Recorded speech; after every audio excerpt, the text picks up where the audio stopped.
Beauty and खूबसूरती एक ऐसा चीज है जहाँ अन्य लोगों को अट्रैक्ट करती है।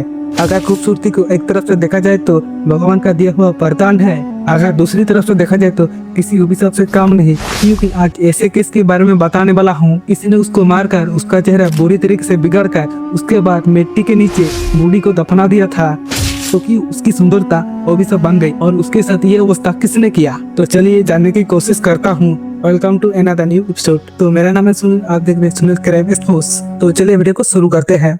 घटना की शुरुआत होती है एक मिलोकुटी नाम के एक जगह पर, जहाँ गाँव का नाम था मानिकेनहल्ली। वो एक 18 साल की औरत जहाँ उसका नाम था दीपिका और उसके हस्बैंड लोकेश और 8 साल के बच्चे के साथ रहती थी। दीपिका कर्नाटक का मांड्या नाम का एक प्राइवेट स्कूल में गेस्ट टीचर हिसाब में जॉब करती थी और उसके साथ साथ इंस्टाग्राम पर भी रील बनाता था। और वो दिखने में भी बहुत ही सुंदर थी, बिल्कुल किसी फिल्मी हीरोइन की तरह।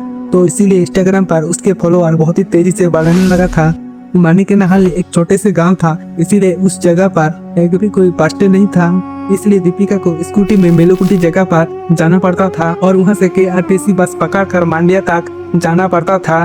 वो प्रतिदिन ड्यूटी पर जाने के लिए सुबह 7:30 बजे घर से निकल जाती थी और ठीक रात में 6 बजे घर चली आती थी। और जब बीच में लंच ब्रेक होती थी उस टाइम उसके हस्बैंड लोकेश को सब कुछ कॉल करके अपडेट देती थी। तो इस कदर ठीक ठाक ही चल रहा था। 20 जनवरी 2024 उस दिन दीपिका अपना काम के लिए घर से बाहर निकली और उसी दिन से घर कभी भी वापस नहीं आती। उस दिन सुबह 7:30 बजे इस विजुअल काम करने के लिए घर से तो निकली, लेकिन जब 8 बजा तभी भी दीपिका का घर आने का अता पता नहीं था। तो उसका हस्बैंड बहुत ही टेंशन में रहने लगा। तो इस टेंशन में दीपिका को कॉल लगाया, लेकिन दीपिका का फोन में सिर्फ एक ही आवाज आ रही थी।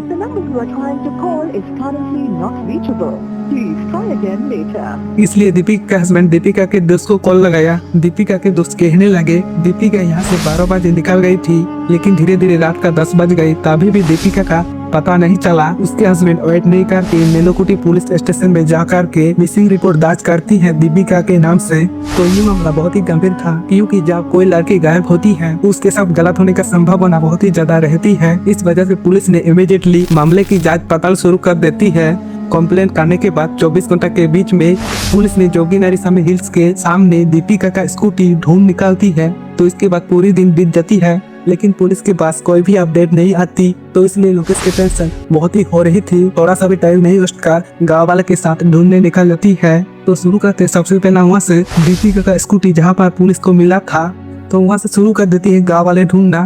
तो वहाँ पर ढूंढने से कुछ भी नहीं मिलता।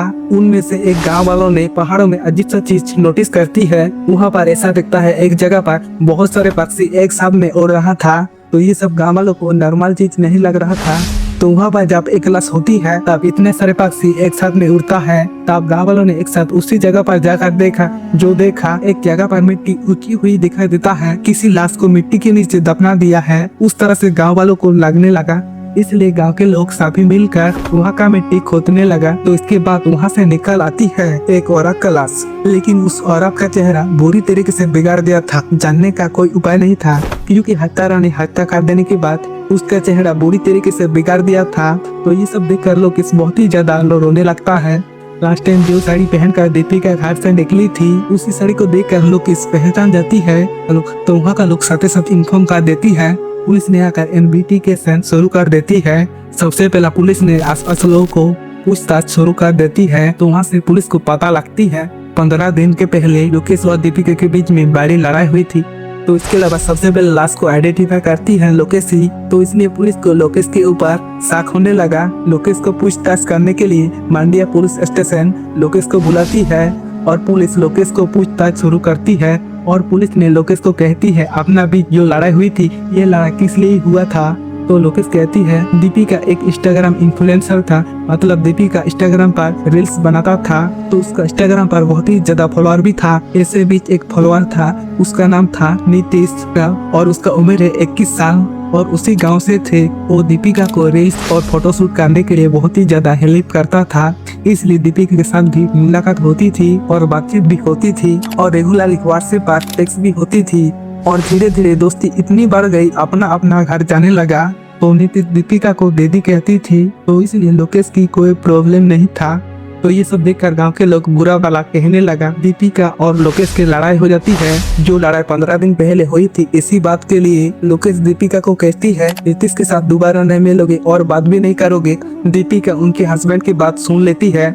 नीतीश को उस दिन के बाद से इंस्टाग्राम पर और व्हाट्सएप पर ब्लॉक कर देती है। पुलिस ने जब दीपिका का कॉल डिटेल्स निकाला, आप देखते हैं दीपिका के साथ नीतीश का लास्ट कॉल हुआ था। तो इस बार पुलिस को नीतीश के ऊपर शक हुआ और पुलिस नीतीश को कॉल करती है। तो नीतीश का फोन स्विच ऑफ आ रही थी, तो इसलिए पुलिस नीतीश के घर जाती है। जाकर देखती है पुलिस नीतीश घर पर नहीं है। तो पुलिस ने गाँव वालों से इंफॉर्मेशन लेकर समझ जाती है 20 जनवरी 2024, इसका मतलब घटना के दिन से नीतीश घर से गायब हुआ है।